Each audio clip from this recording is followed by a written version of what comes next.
এইবার আল্লাহ রাসূল সাল্লাল্লাহু আলাইহি ওয়াসাল্লামের চরিত্র দেখে কাফের সাহাবী ডাক দিয়ে বলেন, আল্লাহ রাসূল, আমি এসেছিলাম আপনার কাছ থেকে কিছু নেওয়ার জন্য। আপনি আমাকে এত এত এত জিনিস দিয়েছেন, এমনকি এমন একটা জিনিস আপনি আমাকে শিক্ষা দিয়েছেন, যেই জিনিসটা শিক্ষা করার পরে, সেই জিনিসটা আমি জানার পরে আমি আর কাফের থাকতে চাই না। আপনি আমাকে মুসলমান বানিয়ে সাল্লাল্লাহু আলাইহি ওয়াসাল্লামের জামানায় অনেক দূর থেকে একজন কাফের বাচ্চা, বয়স 15 থেকে 16 বছর হবে এরকম একটা বাচ্চা আল্লাহ রাসূল সাল্লাল্লাহু আলাইহি ওয়াসাল্লামের কাছে অনেক দূর থেকে সফর করে মসজিদ নববীর ভিতরে চলে এসেছে। আর সেই জামানার মধ্যে এরকম সুন্দর পাকা মসজিদও ছিল না।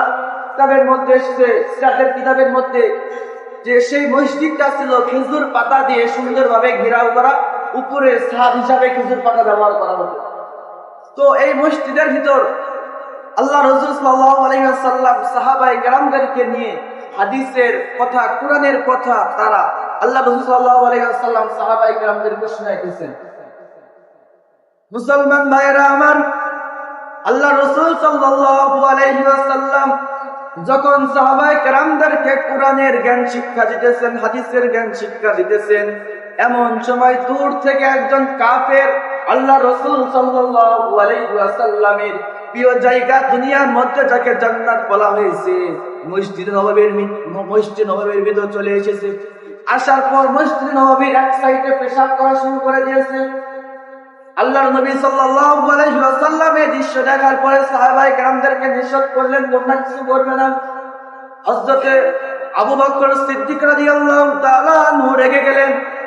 যেই জায়গাকে ঘরের ভিতরে, সেই জায়গার ভিতরে একজন কাফের, একজন ইহুদি এসে পেশাব করতেছে। তারপর আমার নবী তিনি নিজে সেই জায়গার ভিতর বসে আছেন।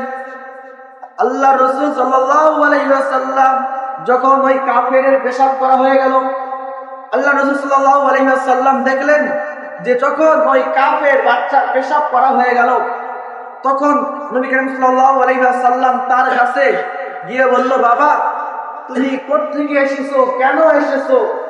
তো কাফের বাচ্চা আল্লাহ রাসূল সাল্লাল্লাহু আলাইহি ওয়াসাল্লামকে বলতেছে যে অনেক দূর থেকে সফর করে এসেছি, আর আপনি নাকি অনেক দান করেন, আপনি নাকি অনেক মানুষদেরকে ধন সম্পদ দেন, তো আমি ধন সম্পদ নেওয়ার জন্য এসেছি। তাহলে বলেন দেখি, আপনার কাছে কোনো মানুষ সাহায্যের জন্য আসছে, মনে করেন একটা ভিক্ষুক আপনার বাড়িতে এসেছে কিছু সাহায্যের জন্য। এখন আপনার বাড়িতে যখন ভিক্ষুক আসলো, আসার পর যদি ভিক্ষুক আপনার দরজায় ঠোকা দিতেই থাকে, আপনি বাড়ি না হওয়া পর্যন্ত আপনাকে রাগ ধরবে না? মনে করেন আপনাকে ডাক দিতেছে, আপনি ভিতর থেকে বলতেছেন আসতেছি, তারপরও ডাক দিতে মনে করেন আপনাকে বিরক্ত করে ফেলেছে। আপনি যখন তার ভিতর থেকে বের হবেন, আপনার বাসা থেকে বের হবেন, আপনি তাকে ভিক্ষা দিবেন না, তাকে ঘা ধাক্কা দিয়ে বের করে দিবেন? তাহলে দেখেন আমাদের নবীর চরিত্র কিরকম ছিল। তিনি তার কাছে গিয়ে বলতেছে যে তুমি কেন এসেছো, কোথা থেকে এসেছো?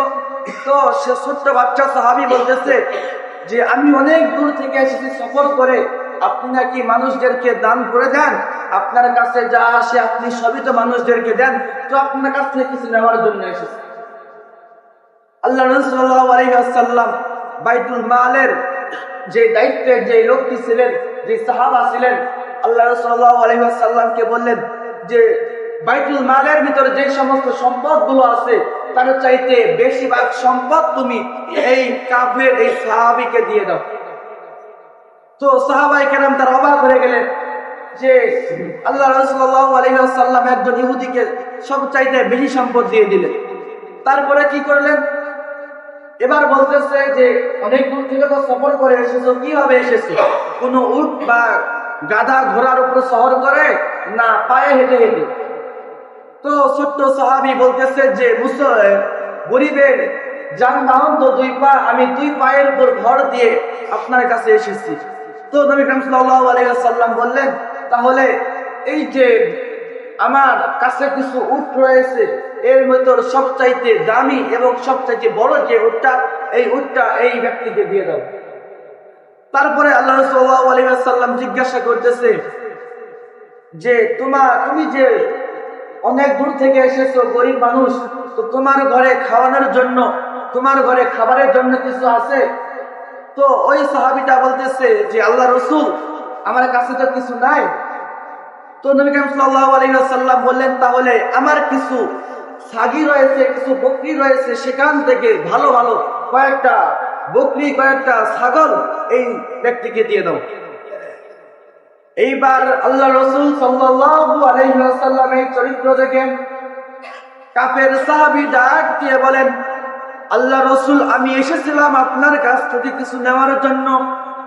আপনি আমাকে এত এত এত জিনিস দিয়েছেন, এমনকি এমন একটা জিনিস আপনি আমাকে শিক্ষা দিয়েছেন, যেই জিনিসটা শিক্ষা করার পরে, সেই জিনিসটা আমি জানার পরে আমি আর কাফের থাকতে চাই না। আপনি আমাকে মুসলমান বানিয়ে মুসলমানের কাতারের ভিতর অন্তর্ভুক্ত করে দেন, যাতে করে আমি কিয়ামতের দিন আপনার সঙ্গে উঠতে পারি। আল্লাহ রাসূল সাল্লাল্লাহু আলাইহি ওয়াসাল্লাম সেই কাফেরকে মুসলমান বানিয়ে দিলেন। মুসলমান বানানোর পরে এইবার ওই সাহাবীটা ডাক দিয়ে বলেছিলেন, এসেছিলাম একা আল্লাহ রসুল, আপনার কাছে আমি এসেছিলাম একা, যাইতেছি একা, কিন্তু মনে রাখবেন আমি আবার আপনার কাছে আসব। এখন খালি হাতে এখান থেকে বিদায় নিলাম, কিন্তু আমি যখন আসব এমন কিছু নিয়ে আসব আপনি যা দেখার পর অবাক হয়ে যাবেন। এইবার সেই কাফের সাহাবীটা তার এলাকায় চলে গেল। তার এলাকার ভিতর যাওয়ার পরে সে মানুষদেরকে ডাক দিয়ে উত্তম চরিত্রের, নবী করিম সাল্লাল্লাহু আলাইহি ওয়াসাল্লাম উত্তমের আখলাকের কথা বলে সেই একজন সাহাবীর মাধ্যমে সেই যুগের ভিতর 300 কাফের তারা শুধুমাত্র আল্লাহ রাসূল সাল্লাল্লাহু আলাইহি ওয়াসাল্লামের উত্তম আচরণ, উত্তম আখলাক দেখে তারা মুসলমান, আল্লাহ রাসূল সাল্লাল্লাহু আলাইহি ওয়াসাল্লামের কাছে এসে তারা ইসলাম গ্রহণ করে মুসলমান হয়ে গেলেন। তাহলে আমাদের রাসূলের আখলাক এমন ছিল যে আখলাক দেখে একজন ইহুদির মাধ্যমে 300 কাফের যারা সেই যুগের ভিতর নবী করিম সাল্লাল্লাহু আলাইহি ওয়াসাল্লামের কে এমন ভাবে ষড়যন্ত্র করতেছিল যে তারা যদি বিন্দু পরিমাণ কোনো নবী করিম সাল্লাল্লাহু আলাইহি ওয়াসাল্লামের মধ্যে দোষ পায়, সেই দোষটি নিয়ে পুরা আরবের ভিতর, পুরা বিশ্বের ভিতর সেই দোষটি তারা প্রকাশ করে দেবে। তাহলে সেই কাফের গুলো আল্লাহ রাসূল সাল্লাল্লাহু আলাইহি ওয়াসাল্লামের উত্তম আখলাক আর চরিত্র দেখে পুরা আরবের ভিতর